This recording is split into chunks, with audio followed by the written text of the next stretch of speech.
Morning po mga katusok, kagigising lang natin. Ang oras natin ngayon ay 3:00 ng madaling araw. Hindi tayo nag-dive nung gabi dahil sa ang daming nantutusok doon sa paborito nating spot doon sa Libas. Kaya naisipan namin ni Katusok Jo na madaling araw kami nagda-dive. Nagagayak pa lang ako kasi kanina hindi sana ako nagising ng alarm dahil sa medyo umuulan, hindi ko narinig yung alarm. Pero dahil sa nag-iyak si Baby Tusok dahil basa na yung kanyang higaan kasi lakas umihi. Talagang naglilik doon sa ginagamit yung diaper. Kaya ngayon ito, nagagayak pa lang ako. Medyo magkakape muna ako dahil sa may kalamigan. Ang gagamitin natin ngayon na pana, yung luma kong ginagamit kasi yung isa, ikinokondisyon ko pa yun. Siguro makaka-dive tayo ay mga 3:30 na, tama-tama. May ilang oras pa tayo hanggang sa bago magliwanag. Sana makahuli tayo kahit yung pang-ulam sa maghapon. Kasi dahil sa masama yung panahon, maraming nagtsatsaga na mag-dive para manghuli din ng mga pang-ulam nila. Kaya ganun din yung gagawin natin. Magtsatsaga tayo kahit malamig, medyo umuulan. Mantutusok tayo ng isda para sa pang-ulam. Tara, kayak na muna ako.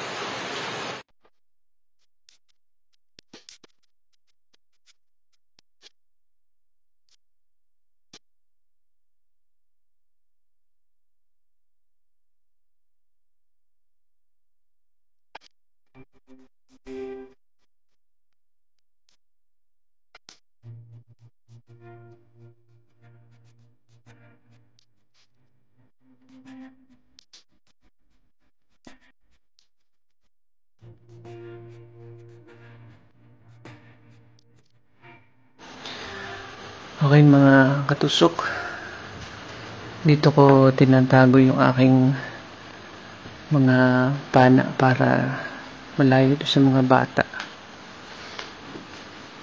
Okay, ito ang ating gagamitin ngayon. Ito yung luma kong pana pero pinabaguhan ko na ng sino. Ayan. Medyo malayo na siya. Tsaka mahaba na sima.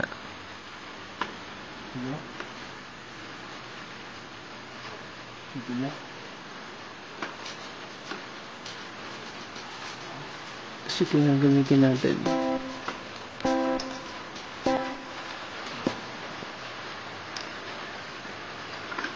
Itong isa, bigyan ni Katusok Luis.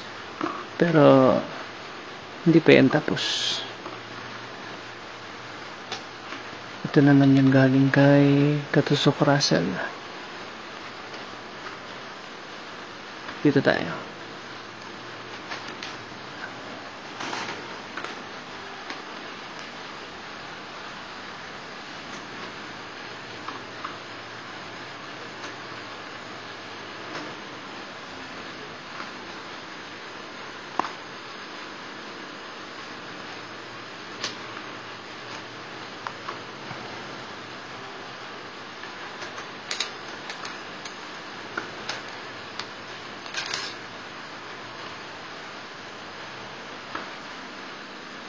Kahit ganito itong mga katusok, bagas ang kahoy yan. Tsaka mabigat. Lubog siya sa tubig. Ito muna yung gagamitin ko. Dahil kinokondisyon ko pa yung isa nating pana.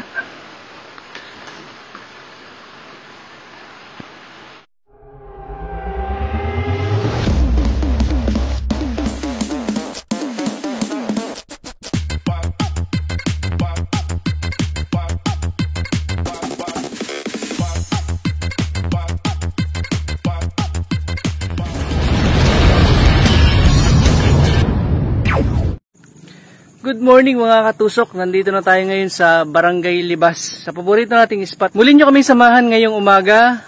Sana marami kaming mahuli. Mantusok tayo ng isda. 1, 2, 3, come on!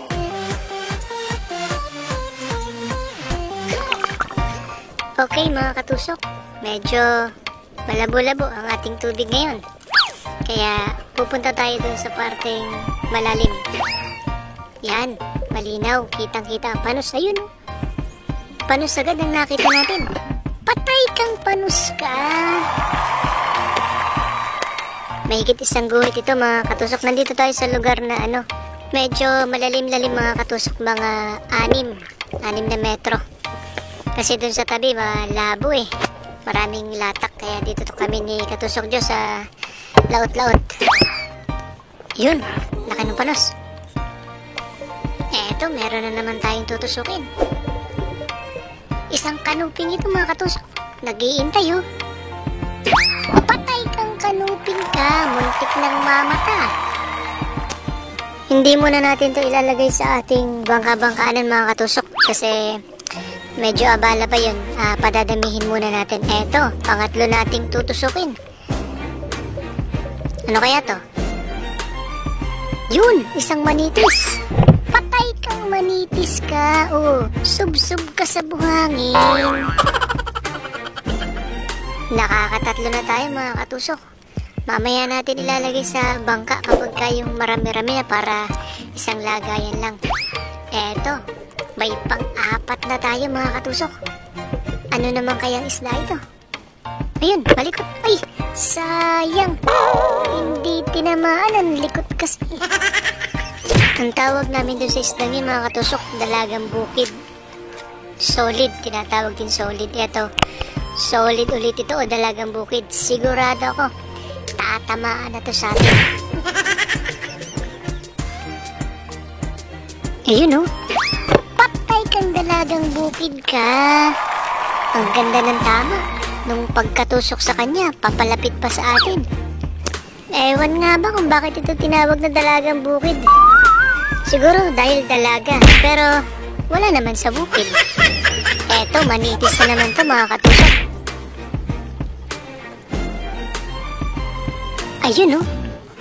Hop, nalilipang kung saan pupunta, yari ka. Patay kang manitis ka. Tusok na tusok oh. Mula sa likuran niya papunta sa hasang. Wala tayong nahuhuling malalaki mga katusok, pero mga pang-ulamin naman ito. Mga nahuhuli natin, eto pang-ulam na naman ito. Isang manitis. Nasa buhangin na naman to mga katusok. Tatamaan kaya natin? Uy, sayang. Nadaplisan sa sa ulo mga katusok, pero tinamaan natin. Siguro nakatakbo lang yun, pero lipang na yun. Teka, kakasako lang itong pana natin. Hanapin natin, nandyan lang yun. Marami nga pala tayo nakikitang mga dalagang bukid. Kaya lang yung iba medyo maliliit pa, kaya hindi natin hinuhuli. Kasi kapag pinarito ko yun, baka mas marami pang tinik nun. Eto, oh, sabi ko eh, patay ka. Na-stroke na mga katusok. Hinintay na lang tayo. Ay, nakatanggal pa sa pana. Mapurol na yata yung pana natin mga katusok. Pero patay naman na yung manitis. Ayun oh. Yun. O diba? Patay na. Dadakutin ko na lang yan.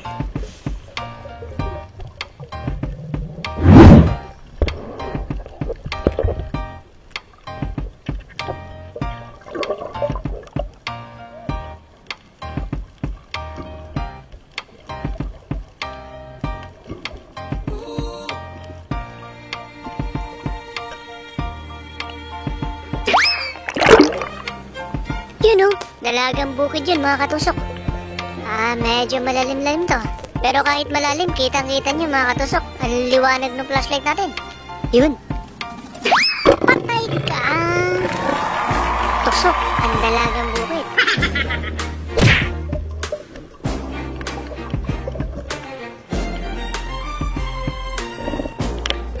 Yun, dalagang bukid na naman. Bakit kaya puro dalaga, walang binata? Tamaan kaya natin to, medyo malikot ah. Ay, humaharang pa yung huli natin. Oh, hindi ko sayang. Nakatakas mga katusok, humarang kasi buntot ng isa eh. Kasalanan yun ng dalagang bukid na nahuli natin eh. Humarang kaya nakatakas yung isa. Eto, hindi na to dalagang bukid mga katusok. Isa na tong talingan. Ito yung isda na may taling kaya ang tawag namin talingan. Pinapahabol pa tayo. Patay kang talingan ka! You know, sub-sub sa batuhan ng talingan.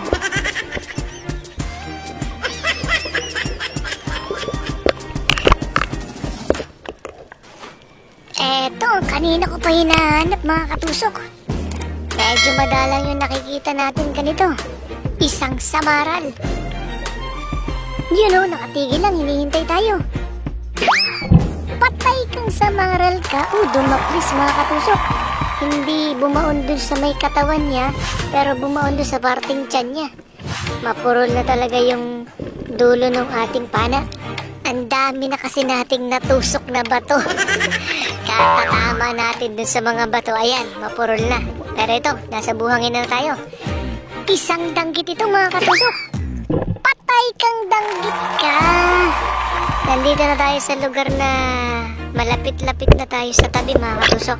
Lumangoy na ako papunta rito sa may tabi-tabi at baka may kasamahan pa yung samaral na nadali natin kanina. Pero ito, mga danggit ang nakikita natin. Eto pa. Patay ka! Samaral to mga katusok ko. Sub-sub sa buhanginan. Ayan, sige. Akala ko danggit din. Maliit-liit lang to mga katusok. Kung napansin nyo, malaki lang siya ng konti dun sa natusok nating danggit.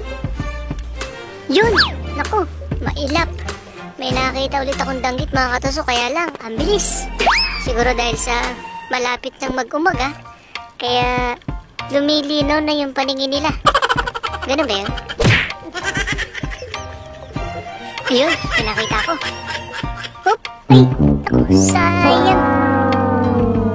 Ay, naku, ang ilap nito mga katusok. Eto, isa nakatago. Patay kang danggit ka. Mabuti pa yung mga nakatago. Hindi mailap. Yung mga langoy ng langoy. Anong hirap tusukin. Malapit nang magbukang liwayway mga katusok. Kailangan paspasan na natin to kasi pag nagliwaliwanag na, naku, wala na tayong mahuhuling danggit. Eto, danggit na naman. Ay, mailap na naman. Langoy ng langoy. Hindi magtahan ng matusok. Ayan, nawala na. Eto, matutusok ko na ito. Patay kang danggit ka. Ayan, matahan-tahan ka. Natusok ka tuloy.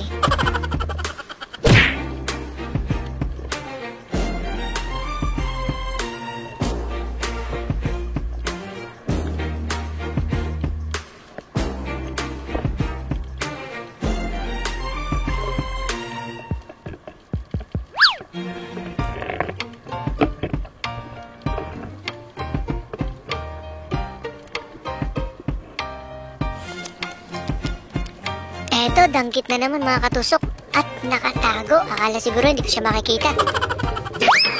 Patay danggit ka. Eto pa ang isa mga katusok. Danggit na naman ito. Patay kang danggit ka.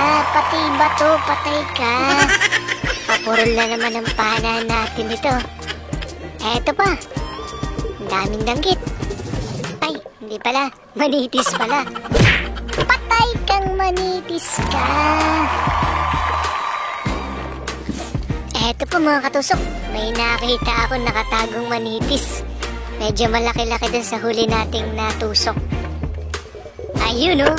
Patay kang manitis ka. Oh, diba? Laki-laki din sa isa. Pang-ulam na to ng isang araw mga katusok. Kaya malaking bagay din yung nakakapag-dive tayo mga katusok para sa amin. Kasi kapag ganitong hindi makakalibre ng pang-ulam, naku, kulang yung 200 pesos mo sa maghapon. Kaya okay na to, pang-ulam na to sa maghapon. Paahon na tayo mga katusok. Sumisikat na ang araw.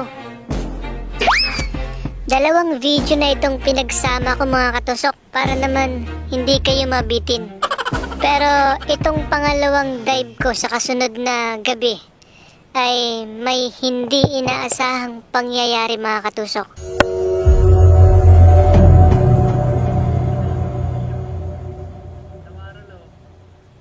Tamaral.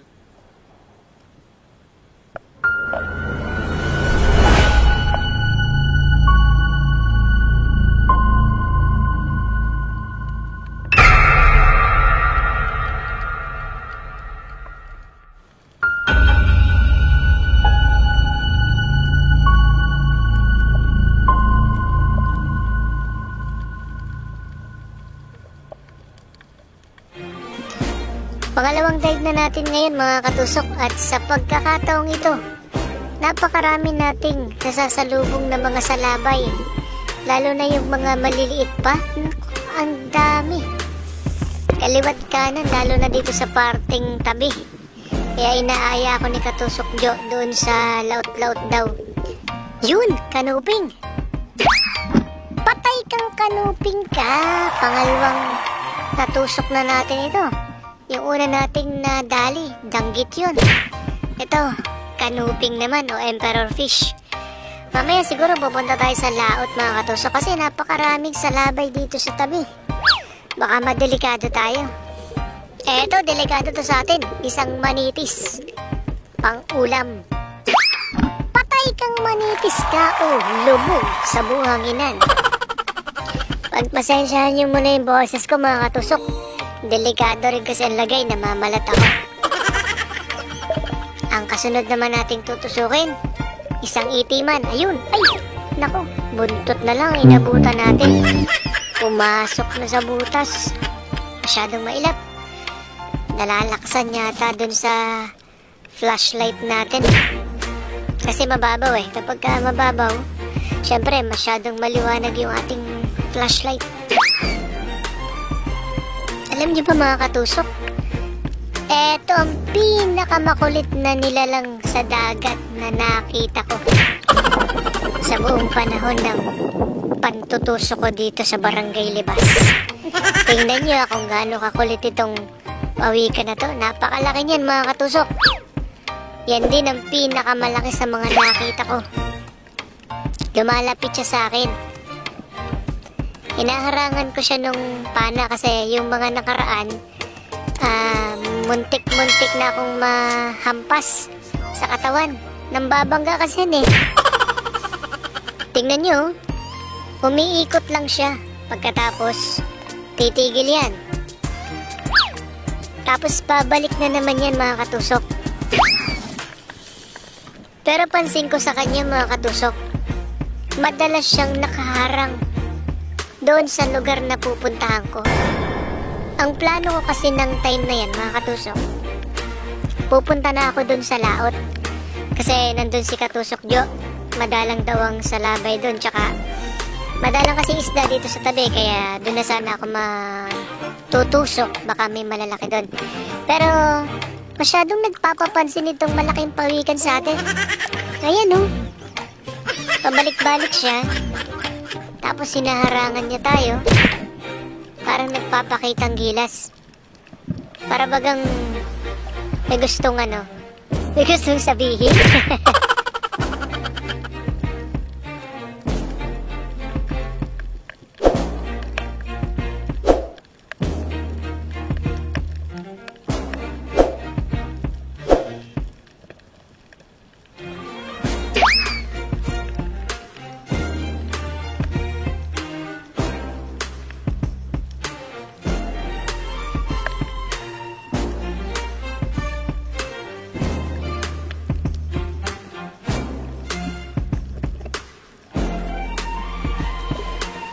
Umiba na tayo ng langoy mga katusok. Medyo lumihis tayo pero papunta pa rin tayo sa laot, kaya natakasan natin yung pawikan. Patay kang kanuping ka. Eto ang hindi nakatakas sa atin. Oops! Nako, mukhang makakatakas. Daplis ang tama. Dadakutin ko na to. Ayun oh, tinamaan sa batok.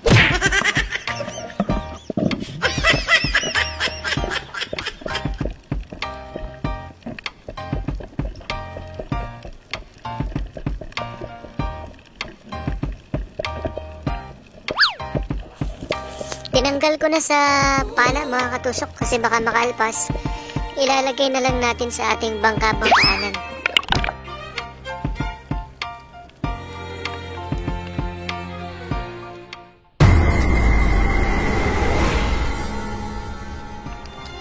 Muntik na tayo dun mga katusok. Ang lapit na sa mukha ko nun. Yun o, ang laking samaral nito mga katusok. Ay, naku, mailap. Nagpahabol pa. Papunta sa laot ang langoy mga katusok. Ang bilis lumangoy. Naku, hindi yata natin naabutan Papunta siya dun sa kantuhan. Ayun, natatanaw ko pa naman kasi malakas yung flashlight natin. Mako-corner. Bumangga dun sa bato. Aabutan natin to. Patay kang samaral ka. Ang laki nito mga katusok. Hindi ka makakawala dyan. Mahigit kalahating kilo nito mga katusok.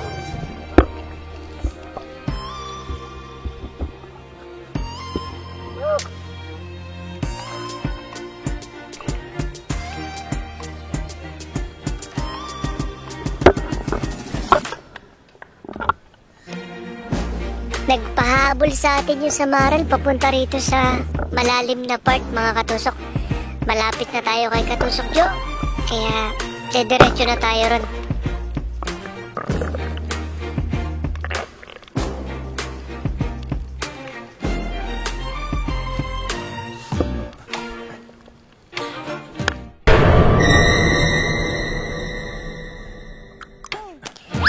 Malapit na naman sa mukha natin yung mga katusok. Medyo madalang pero may pailan-ilang salabay pa rin. Yun o, 2 panos. Teka, iintayin natin na magdikit sila para one shot lang. Ayun. Patay kayong panos kayo. Ayan. Tusok ang 2 mga katusok. Ang ganda ng tama.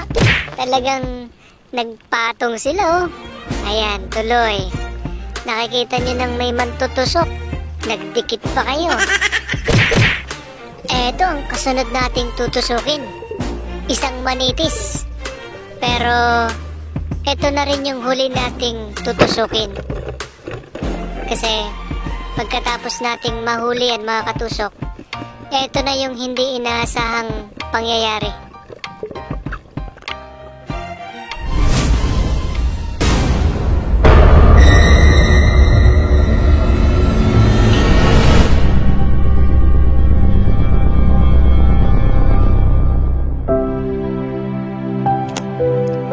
Nadali na ako ng salabay mga katusok. Yung kalahating part ng labi ko, saka yung itaas na bahagi sa kaliwang pisngi. Ayan magang-maga. Sobrang maga niyan mga katusok. Pati nga ilong ko maga. Akala ko hindi na ako makakarating sa tabi. Kasi habang naglalangoy ako, namamanhid na yung ulo ko, pati yung lalamunan ko. Pagkatapos ay ang sakit ng ngipin ko, ang sakit ng ulo ko. Kala ko talaga hindi ako makakarating sa tabi mga katusok. Pero habang naglalangoy ako, naglalagay ako ng ointment para yung sakit mabawasan.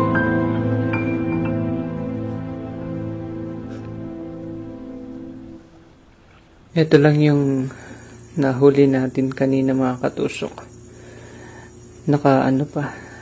Nawala pa yung isa natin panos, 2 sana yan Pero ito naman ay sapat ng pang-ulam. Bukas.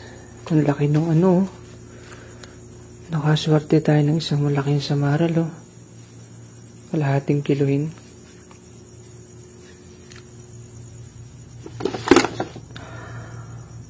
Dami ng yelo.